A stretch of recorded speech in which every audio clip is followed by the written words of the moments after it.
Ashama Refa Koo kam jirtu nagaa isiniif haa baay'atu hordoftoota fi kabajamtoota koo hundumaa keessa nagaa keessanii annagaa koo obboleettiin keessanii baga nagaa qabaattan yeroo kana geessan isiniin jedha.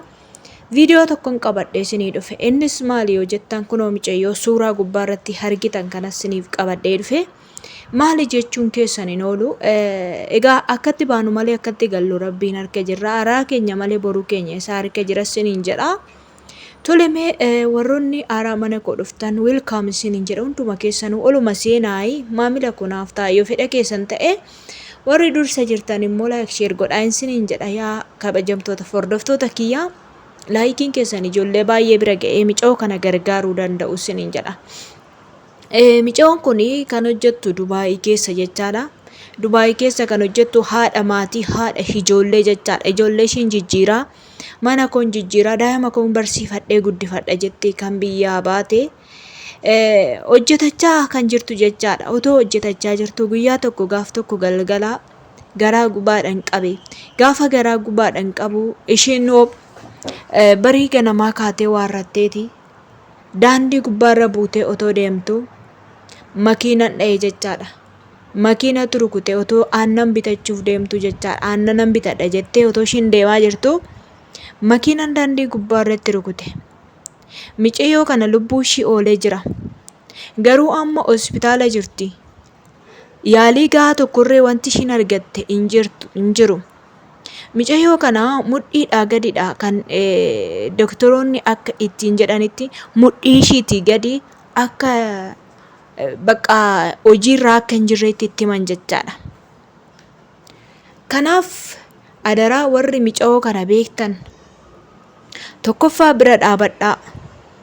Micayyoon kun waan biraa hin jenne adaraa keessa yaa Oromoo koo ani galee daa'ima kiyyattan gala daa'ima koon jijjiirradha jedhee tanan biyyaa ba'e dhala koon jijjiirradha jedheen biyyaa ba'e dhala koon barsiifadha jedheen biyyaa ba'e jiruu koon jijjiirradha jedhee tanan biyyaa ba'e adaraa yaa Oromoo warri fayyaa qabdan waan biraa miti rabbiif jedhaati nagare gaara jette obboleettiin kuni yaalii gahaa akkan arganne amma kan ishiin jirtu hospitaala keessa guyyaa 4 guuttee jirti.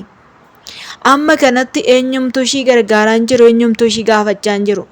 Ani yaalii gaarree hin barbaadu adaraa keessan gara biyya koo nagashaa dhala kootti nagashaa. Waan biraa yoo hafe yoon fayyaa iyyuu ta'e ammuma gubbaa sanirraan oliyyuu yoon fayyaa qabaadhe dhala koo guddifachuu hin danda'a yoon karaarra taa'ee itti kadhadha jettee baay'ee nama gaddisiisa. Carraan ilmaan namaa kun maal akka ta'e hin beeku. Adaraa obboleeta koo yeroo daandii gubbaarra buutanii deemtan of eeggadhaa. Of eeggannoo godhaa daandii makiinarraa goraachaa. Balaa tasaati kun balaa akkana rabbiin nama baasu. Egaa lubbuu ishiillee ba'ee jira. Garuu immoo kan mudhii gadii kun yeroo akkasitti laasha'u isaan akka nama keenyallee miti beektu mitiire yookaan haa muramu irraa muramu jedhanii irraa muruu danda'u. Micayyoo kana adaraa akka gargaarru isiniin jedha. Gargaarree gara biyyaa akka galchinu. Micayyoon kun dhalattuu Salaaleeti. Dhalattuu Salaaleeti Asteer maqaa ishii kan jedhamtudha jechaadha. Micayyoon kun Shawaadha dhalattuu Salaaleeti. Egaa micattii kana adaraa keessan akka gargaarree gara biyyaa akka galchinu warroonni beektan jiraachuu dandeessu. Micayyoo kana ani garuu hin beeku. Akkasumatti argee tanan baay'ee na gaddisiise jechaadha. Maaliif nama ta'uu isaatiyyuu na gaddisiisana waan kamiyyoo ta'e jechaadha. Yeroo daandii gubbaarra buutanii deemtan of eeggadhaa. Ani balaan tasaa kun waan ijoollee keenya reebuuf waan sanaaf hin galle yeroo baay'ee ijoolleedhuma keenya kana reeba. Akkuma rakkinni wanta adda darrarrillee biyya Arabaa keessatti wanti adda ijoollee keenya reebu kunis balaan tasaas ijoollee keenya reebaa jira jechaadha. Mijattii kana otoo irraa luka ishiillee muriin otoo achit keessatti rakkattee hin dararamin adaraa keessan warri ilmoo qabdan keessattuu micayyoo kana namni beektan gargaaraa isiniin jedha. Gargaaruun namummaa nama ta'uuf jecha namni nama gargaaruun barbaachisaadha. Kanaaf rakkina keessa jirti micattiin kun kan ishiin jiraattu Dubaayidha.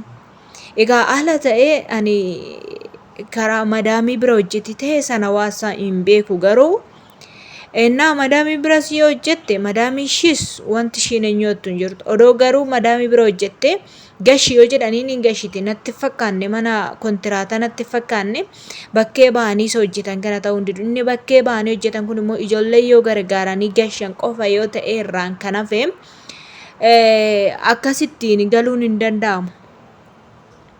Madaamii yoo jiraatte hin gashiti turte jechaadha. Mana kontiraatatu ta'e dirqama ishee ejjesiistu gashisiisa jechaadha. Seera gashisiisa. Garuu akkanatti immoo bakkee warra ba'an kana paaspoortii hin qabanii dirqama kaffaltii guddaa gaafatanii kaffalanii warratanitti galu jechaadha. Ijoolleen Oromoo amma yeroo kanatti kunis gargaarsa kunis gargaarsadha. Gargaarsi ijoollee keenyatti baay'ate rakkinnis ijoollee keenyatti baay'ate rabbiin rakkinaa baruma rakkinaa fi bara boo'ichaa kana nurraa dabarsu ijoollee keenyarraa dabarsu lafa isin jirtanitti tiksee gaarii isiniif haa ta'u waaqayyo dhugaa. Kana isiniin jechuu barbaada. Egaa micoo kan namni beeku hin dhabamu waan hin jedhuuf han hojjedhe viidiyoo isa rakkatee bira dhaabachuun nu barbaachisa. Haadha ijoollee ta'atee haadha ijoollee jechaadha. Ijoollee ishee akka karaa laalaa hin hafne erga lubbuudhaan hafte immoo erga foon ishee gimmaashuma malee gara olii ishee homaa miti gara mudhiidhaa gadiiti kan makiinaan rukutee jechaadha. Rabbitu immoo gidduu galee ooshee yoo yaalamte fayyuu dandeessi. Akkasuma bakka yoo anirraa muramullee ta'e biyya ofii wayya waanuma barbaadde yoo ta'e biyya ofii wayya akka fedhe yoo ta'e biyya ofii wayya biyya ormaatti nama rakkisin.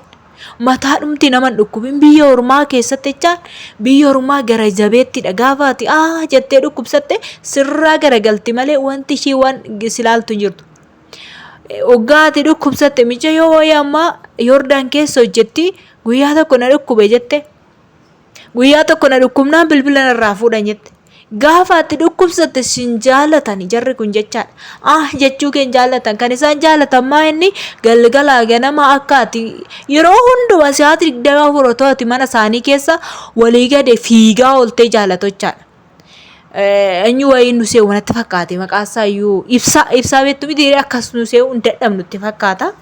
Innaa kanaaf micoo kana tokkoffaa kadhata keessan illee godhaaf lammaffaa immoo warroonni gargaaruu dandeessan adadaa keessan gargaaraa isiniin jedha.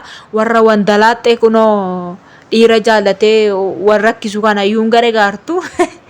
Kanaaf isa akkana rakkate kana illee gargaaruun nu barbaachisa. Inni nagaadha isin baase nagaan isin haa gashu. Rakkoo akkanaa kana rabbii isin haa oolchu isiniin jedha micattii bareedduu tana. Ijoollee ishiitti rabbiin haa gashu. Waan biraa hin barbaadu. Ani biyya kootti galee tanan dhala koo bira ta'a. Dhala koottan kadhadha jettee miskiina kana waan nama gaddisiisu jechaadha. Qabeenyaas hin barbaadu waan takka uumaan barbaadu dhaluma kiyya bira taa'een kadhadha jettee bira. Dhala kiyyan tan guddifadha. Garma ijuma keessaan alaaltee onaa guddatte dhalli koo anaaf gaariidha hoon irra jiraadhe jette baay'ee na gaddisiiste jechaadha.